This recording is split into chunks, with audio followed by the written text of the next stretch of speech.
So picking up with Misty runs and runs and runs. Um, Cindy and I are walking down the road. Fancy's, I mean, she's on death's doorstep. But about a half-mile mark, I said, Cindy, you could make a little better time with Fancy than what Misty and I can manage because we're just hobbling. She's like, really? I don't really want to leave you. I mean, Cindy's got her stuff together by now. She's composed, right? She's, you know, well, she's composed herself. I said, yeah, you can make a little better time. Don't hasten Fancy and don't get on her even if she appears to sharpen back up. Cindy was like, I feel bad leaving you and Misty. I was like, no, really, go ahead because by now, whoever's at home, Mom and or Dad, Rhonda and Lori, that they'll have everything together. You've heard the story. You know what needs to be done when we get there. You get there. You'll get there first. It'll break up the workload. Sky's not in trouble. Rocket's warned, but he's not in trouble, and they'll be ready for you and Fancy. You just go right ahead. She expressed her reluctance again, Cindy, and I said, no, really, it's the best thing. And I have to say, as Cindy and Fancy did proceed down the road ahead faster than what Misty and I could manage, I did enjoy the view. Cindy was pretty with a pair of brown corduroy pants and a beautiful blonde ponytail. That distracted me for a while. But as Cindy was getting to coming out of earshot, she called back, are you sure, Scott? I feel bad leaving you. I said, no, go, please, just carry on. Just don't hasten the mare or do anything other than I told you.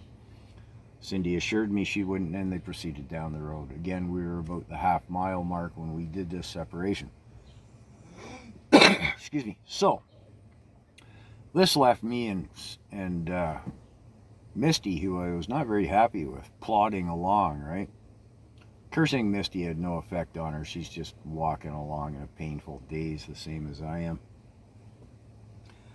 So I'm walking along, and as I come down finally nearing the end of the mile and an eighth, I'm about 500-600 yards from the farm, and I can see now down into the farmyard Rhonda's running back and forth from the house getting pails of water. She'll be getting tepid water from the kitchen and cold water from the hose outside. I can see the cars there. This means Dad is home, and I'm grateful for that because he knows. And we need him. But as I'm walking the last 500 yards, it occurs to me, why hasn't somebody come and spelled me off? Right? I'm still hobbling.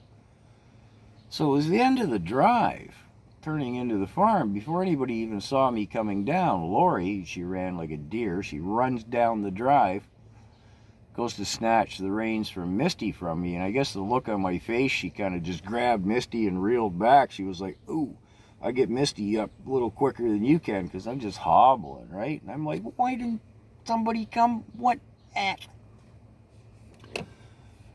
Family channel, so we're leaving all the cursing out.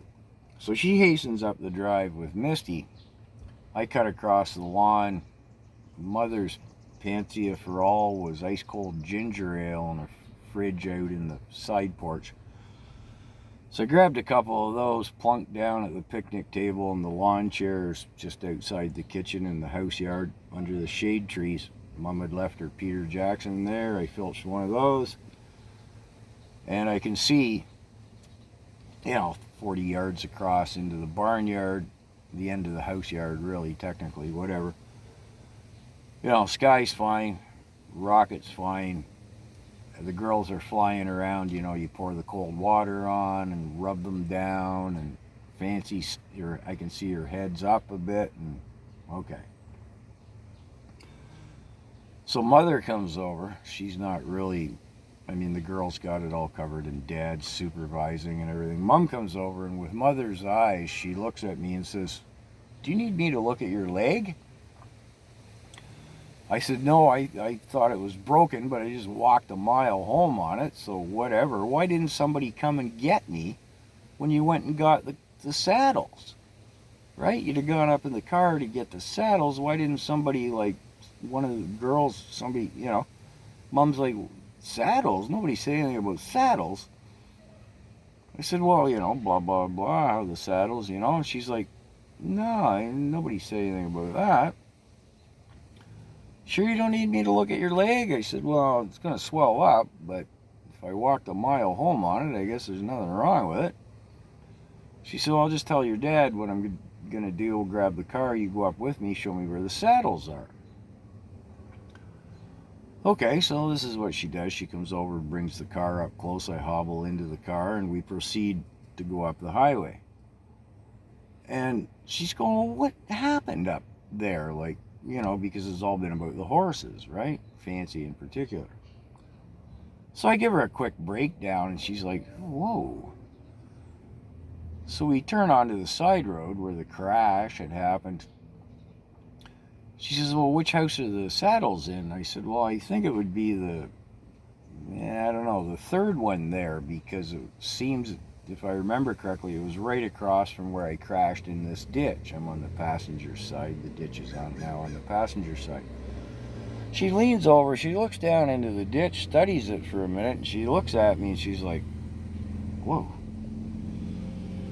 So she turns into the drive. It was the right drive.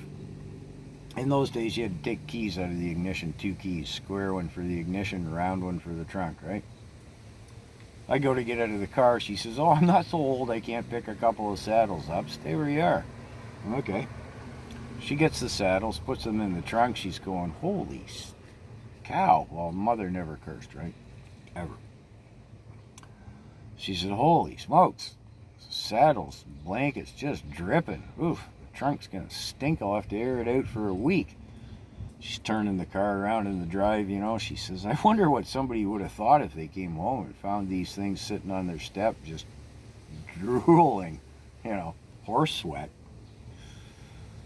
So as we pull out of the drive, now the ditch we've crashed in is on the driver's side. She idles over and sits studying the ditch for a while. She looks down in there, and I can see her. She unthinkingly lights up a Peter Jackson, a little trembling there of the hand is with the penny matches, and she turns and looks at me. She says, what are you going to be when you grow up? And I'll leave the video here.